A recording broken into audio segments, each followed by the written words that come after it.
Okay. Okay. So yeah, like always, just interrupt me if so we can discuss things like in the slide. We don't have to wait until the end.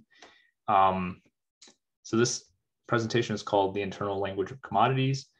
It's basically trying to take what we wrote in the primer and make it more visual, more understandable, because as it's presented, it's kind of all over the place, and we had all these questions about like the role of different things like use value and so on in the formalism. And I think maybe trying to bracket that stuff and just like hide those details for now and just try to get the intuition might be a better approach. So I drew a lot of pictures and I tried to relate it to stuff we've been discussing lately. So hopefully we can get basically more connections between the primer and the main STP project that we've been talking about. Okay, so yeah, as I was saying before the recording started, this picture is from a book by Silvia Federici called Caliban and the Witch, and it's in a particular chapter which talks about the history of the mechanical metaphor for human labor, how it starts with Descartes and kind of creates this philosophical justification for the labor process being dissected and turned into, small processes that can be optimized later on, right? So making the human body more compatible with the means of production, basically. And it's also relevant because in the primer, we talk about this seeing as a commodity, right? Like not looking at people or things like individuals with our own eyes, but to view things from the eyes of the commodity. So I thought this would be a good example of how, one type of commodity, namely money or capital, may look at the individual. Okay, so we'll start by kind of the big picture, right? Picturing the social world. I'm basically trying to show what is the connection between everything I'm going to show later and what we talked about in our last few meetings. So I'm going to go through some of our famous theses, right? We had like 4 theses. So we'll try to connect what the primer is doing with these more general ideas and talk about formalization and then introduce the categorical approach. So I think the categorical approach is not the main thing that STP is about, obviously, but it's one of the I think the things that make us unique, and it's something that I want us to be more comfortable with using. So hopefully the goal of this part is to make it like a easy way of understanding the categorical approach. And then the second half of the presentation will go into the details of like what is the commodity world using the categorical mechanisms. And then we'll try to reconstruct specific parts of Marx using, I linked a text by the Japanese Marxist Otani, who basically wrote this textbook about Marx's Capital, and in that textbook kind of summarizes the key points here. But yeah, we basically want to like show, can this formalism we're developing, can it describe the value relation, but also capital and surplus using basically a mathematized formalism. Yeah. So, and then the final thing is kind of like the most speculative part of the whole thing, but it's also mathematical, trying to imagine or visualize the reproduction of not only capital itself as like a quantity or even as a process, but as a logic. So reproduction through time. That's basically what we're trying to capture at the end. Okay, start here. Okay, so our thesis 4 that we talked about last time or a few times ago basically says that there's a social world which has multiple logics that are ways of approaching that world, right? Ways of organizing the facts about that world and making certain implications. They also imply ways of seeing the world, right? So if you're in mode A, you're seeing the world from the perspective of communities and their relationship between communities, or you're seeing the world from the perspective of families, tribes, clans, different groups of cultures and so on. And there's an internal logic to that approach to the social world, which is not necessarily compatible with the logics of the other modes. And then we also have these hybrid phenomena.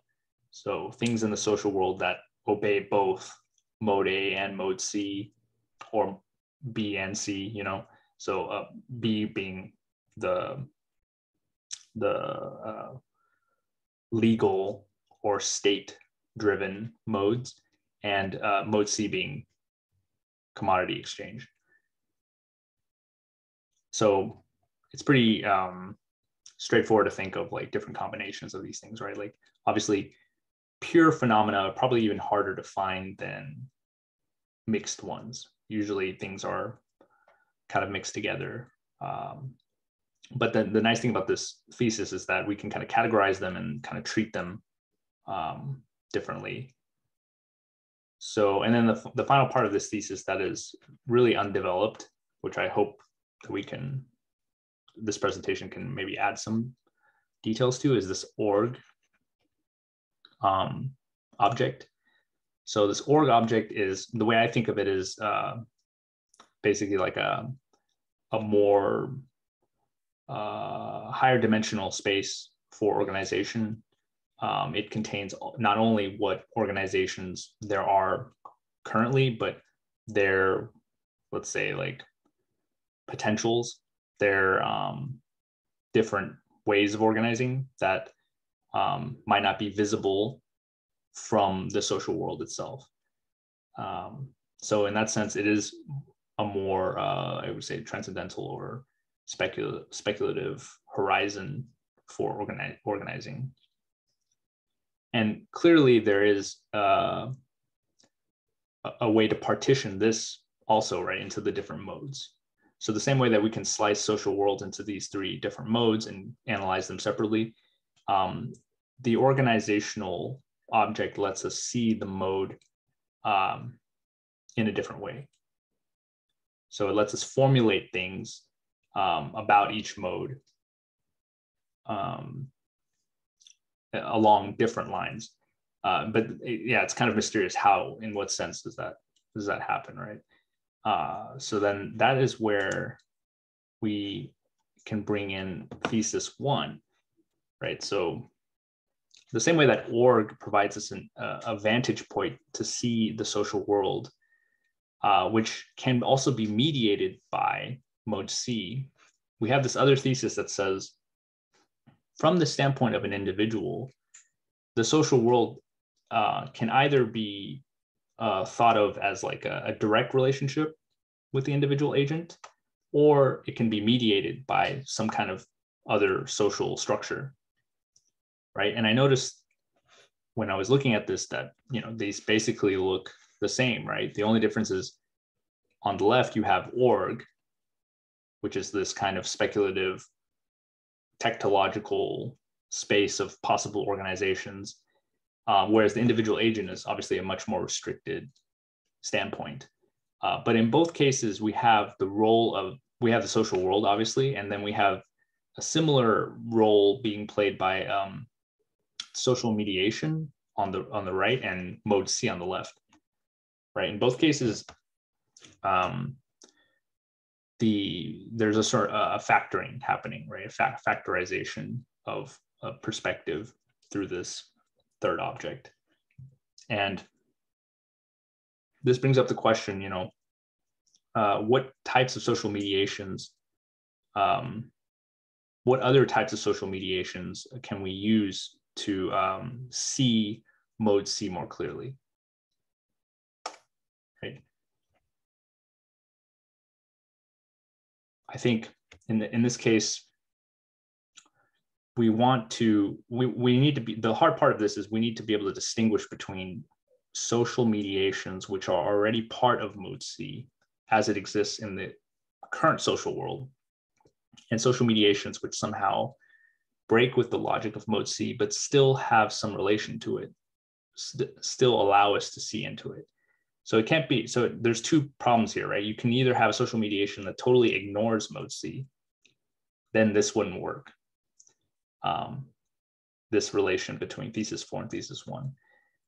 Or you could have something that's too much like mode C is already, like a company, for example. Like, you know, a company is also a form of social mediation, but it doesn't break with mode C at all. It's part of mode C, at least in the way that it currently operates, right? So we need some social mediation that's at a proper distance, but not exactly embedded into this mode. So here, yeah, I show that another version of this, which kind of combines thesis 1 and thesis 4 and shows like, okay, org is a way of looking at mode C. Mode C is the social mediation in thesis 1. And org also, you know, org also can see the social world through the same diagram as thesis 4, right? And then the, you know, the red line on the left would be participation. So how does the individual agent fit into this larger org object? We haven't talked about that, right? But Badu obviously has some things to say about this. But for us, like, we're really interested in how this org to mode C to the social world, how these things fit together, because I think that's primarily that's what the objective phenomenology is about, and what we're calling like phenomenological political economy as a way to like view these phenomena in the social world as things you can stitch together in different ways, right? Not breaking with mode C completely, but still having some room to stitch them together in different ways, such that they allow us to do something different, right, with these phenomena. Okay, so right, this is all really speculative and it's pretty vague, honestly. So it would help, I think, to look at a concrete example of like a social movement that I think we would agree that some social movements allow us to break away from the existing social world, but still having some productive interactions, or at least having some effects on the social world. So here I chose like an indigenous environmental movement, or broadly conceived all indigenous environmental movements, and how they relate to the social world. So you have, you know, mode A, these movements, they defend some communal or tribal lands, right?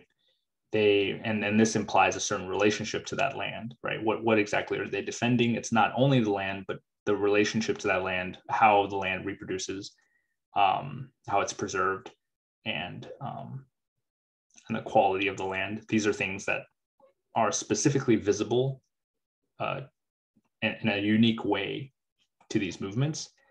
And then, you know, the people themselves, their traditions, and the unification of the family, right? Because there's also a history of indigenous peoples being taken away from the land or separated as a way to kind of more easily co-opt them into some other way of life, right? So I have some examples here, right? This big one, COICA, is like I think it represents like 500 different indigenous groups. Put the links here, and then they have some concrete demands like protecting the Amazon. You know, certain goals need to be met by certain time in the second one here. And then we have mode B. So yeah, here COICA is I'm kind of related them to all three modes. But here I have like the Lakota Law Project, which I think is specifically tackling the mode B, right? So you have the capacity to create lawsuits against corporations and governments. You want to create legal protections and establish legal status for either families or land. And then you want to create new legal entities, right? New ways of representing indigenous peoples in the legal world, right? So that's a unique or specific application of that mode, right? It doesn't fit exactly into mode B because obviously it's coming from a community. It's coming from those who are not totally integrated into that mode. So what I was saying earlier is you have to have a certain distance from the mode, but still be able to interact with it. And in mode C, obviously we have blocking of pipelines, occupying land, you know, fitting with the theme of defending the land, but specifically in response to the logic of capitalism and profit extraction. So the difference being it's not only defending the land itself, but it's also trying to stop certain capitalist processes from exploiting that. So basically needing that requires a certain understanding of what these companies are doing and how they operate. And and also like part of that is engaging with the end consumer in a way. So aligning with workers and aligning with those who consume products from those companies and figuring out ways to like mobilize that pressure is also important. So here, line 3 is a pipeline in the United States. It's been a big deal for a while now. And yeah, it's a good example of Dennis, just sorry to interrupt you. It's just because I'll have to restart my computer. Okay. I made you host, and I would need you just to make Rafael Saldanha co-host, just so he can record in my absence, just so I can drop and come back real quick. Sorry for interrupting. Yeah, no problem. Yeah, done. Okay, I'll be back in a second, guys. Okay. Yeah, Rafael's co-host now.